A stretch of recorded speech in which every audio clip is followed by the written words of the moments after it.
हमारे इस क्षेत्र के साथ साथ पूरे देश के अंदर एक शानदार क्रांति लाएंगे, ये संकेत कर रहा है आज का जो जुनून। साथियों, विश्व आदिवासी दिवस, ये जो दिवस है ये हमारे लिए, इस देश के लिए, पूरे विश्व के लिए और मानव मात्र के लिए एक महत्वपूर्ण दिवस है। विश्व आदिवासी दिवस आज ये विश्व आदिवासी दिवस हमारे पूर्व वक्ताओं ने बता दिया होगा उसका कब घोषणा हुई, कब से मनाया जा रहा है, इसका उद्देश्य क्या है और इतने समय में 1994 से लगा के आज तक कहां कहां मनाया गया, किसने मनाया गया, कौन रुचि ले रहा है, किस सरकार ने रुचि ली, इस दिवस का उद्देश्य किसने बताया, आप सब भली भांति जानते हो और पूर्व वक्ताओं ने बता दिया होगा। विश्व आदिवासी दिवस हमारी होली है, मान लो दिवाली है, आपका दूसरा कोई त्योहार है, सबसे बड़ा त्योहार विश्व आदिवासी दिवस का दिन है और सबसे बड़ा त्योहार है ये हमारे लिए आज। साथियों, वो दिन याद आ रहा है मुझे जब 2015 के अंदर 2016 में हम कलेक्ट्री गए थे, विश्व आदिवासी दिवस मनाना है, हमें कई जगह दिया जाए। तत्कालीन प्रशासन, तत्कालीन सरकार ने कहा नहीं मना सकते हो आप।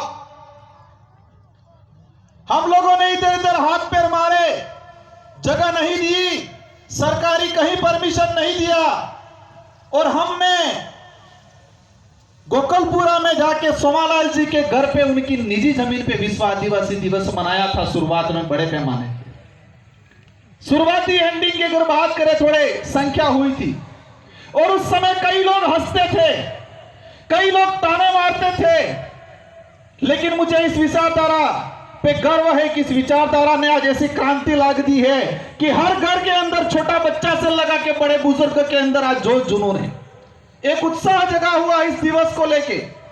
यह दिवस इसलिए मनाया जा रहा है, यूएनओ ने, विश्व ने मिलकर इसलिए इसको घोषित किया गया है क्योंकि इस धरती को बचाना है, मानव जीवन को बचाना है और मानव जीवन को बचाना है तो प्रकृति को बचाना पड़ेगा और प्रकृति, कुदरत तभी बच सकती है कि आदिवासी समाज बचेगा तो ये कुदरत, प्रकृति बचेगी, जल जंगल जमीन बचेगा।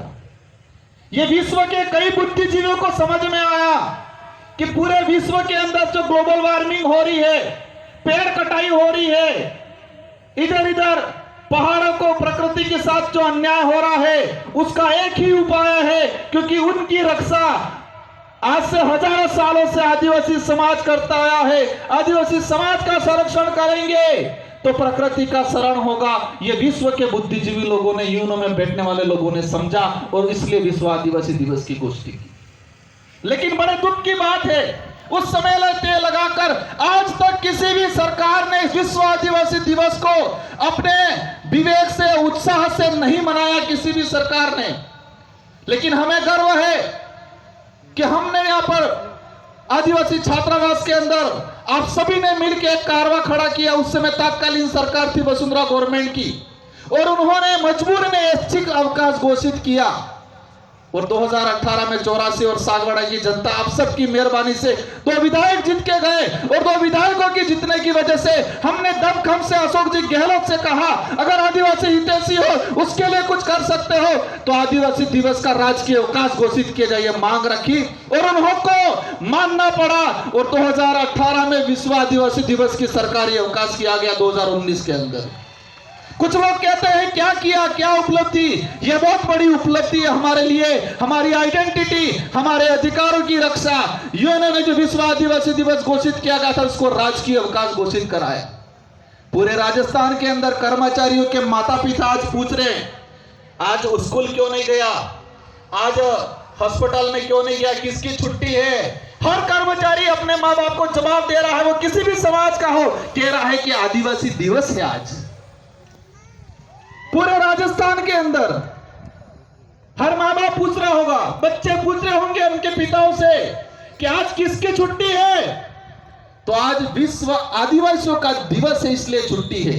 ये हमारी बहुत बड़ी उपलब्धि हुई है और इसकी वजह से आसपास के जितने जो राज्य हैं, मध्य प्रदेश, महाराष्ट्र, छत्तीसगढ़, झारखंड, सभी राज्यों के अंदर राजकीय अवकाश घोषित किया। वो आप लोगों की बदौलत, आप लोगों ने संघर्ष किया इसलिए। आज देश के अंदर जो हालात बने हुए हैं, अभी मैं आ रहा था गाड़ी के अंदर, एक चीज मैंने देखा, राजस्थान में भाजपा की सरकार है। मैं इस मंच से पॉलिटिकली भाषण नहीं देना चाह रहा, लेकिन जो आज के दिन में आदिवासी समुदाय के साथ जो धोखा हुआ है, राजस्थान के मुख्यमंत्री जी ने अपने ट्विटर हैंडल से विश्व आदिवासी दिवस की शुभकामना पोस्ट की। अच्छा लगा हमें भी कि राजस्थान का मुख्यमंत्री आदिवासी दिवस की शुभकामना दे रहा है। यह कोई मामूली दिवस नहीं है, ये उन्होंने घोषित किया है। लेकिन तकलीफ क्या हुई, किसी के पेट में मरोड़े पड़ने लग गए और आधे घंटे बाद ही राजस्थान के मुख्यमंत्री की पोस्ट डिलीट कर दी। हम जानना चाहते हैं मुख्यमंत्री जी से कि आदिवासी दिवस का आप शुभकामना दे रहे हो, आधे घंटे बाद आपके ट्विटर हैंडल से आपने डिलीट कर दिया, क्या दिक्कत हो गई आपको? यह साबित होता है वर्तमान सरकार का आदिवासी समुदाय को लेकर क्या दूरदृष्टि है, क्या सोच है उन लोगों की। पोस्ट किया, आधे घंटे में डिलीट कर दी मुख्यमंत्री के पोस्ट से। किसका दबाव आया आप पे? आप नहीं चाहते हो आदिवासियों का भला। आज हम आपसे उम्मीद थी कि आज आदिवासियों के लिए कई बड़ी घोषणा करते, इस इलाके में आके दिवस मनाते, आदिवासियों के अधिकार को लेके, शेड्यूल 5 के जो प्रावधान को लेके बात करते। लेकिन उनको लगता है कि यह समाज ऐसे ही वापस कब्जे में आ जाएगा, जुमला फेंक देंगे, झूठ बोल देंगे, छोटी मोटी योजना दे देंगे। लेकिन यह समाज, इस क्षेत्र की जनता अस्तित्व के लिए, स्वाभिमान के लिए लड़ना सीख गई है और वो लड़ेगी। हमें साबित करना है ये बिरसा मुंडा, टाट्या मामा, राणा पूजा भील, राजा डूंगर बरंडा की धरती है और उनके वंशज है। ये हमें साबित करना है आने वाले समय में हम सबको मिलकर। आज देश के जो हालात बने हुए हैं, देश में विस्थापन हो रहा है, आप सबकी बदौलत मुझे दिल्ली की, देश की सबसे बड़ी सदन में जाने का अवसर मिला। मैंने एक डाटा निकाला, पिछले 5 साल के अंदर कितने आदिवासी विस्थापित हुए अलग अलग प्रोजेक्टों के नाम से। टाइगर प्रोजेक्ट के नाम से पिछले 5 साल में 2.5 लाख आदिवासियों को विस्थापित किया इन सरकारों ने। अन्य सभी परियोजना मिला के पिछले 5 साल के अंदर 4 से 4.5 लाख आदिवासियों को विस्थापित किया गया इस देश के अंदर।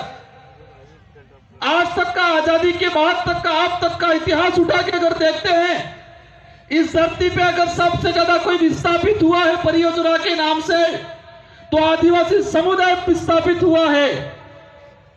लेकिन इन सरकारों को अब समझाना है कि आदिवासी समुदाय जग चुका है, समझदार हो चुका है, अब आपको मुंह तोड़ जवाब देने वाला है आने वाले समय के अंदर। यह कार्रवाई यही नहीं पूरे देश में चलने वाला है।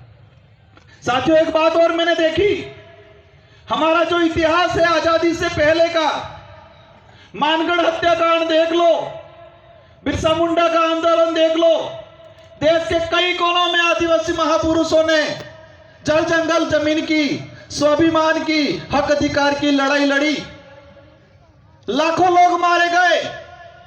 इस देश के इतिहास में अगर देखते हैं तो सबसे ज्यादा अगर कोई आजादी की लड़ाई, आजादी के बाद की लड़ाई में अगर किसी का मर्डर हुआ है, उनकी हत्या की गई है,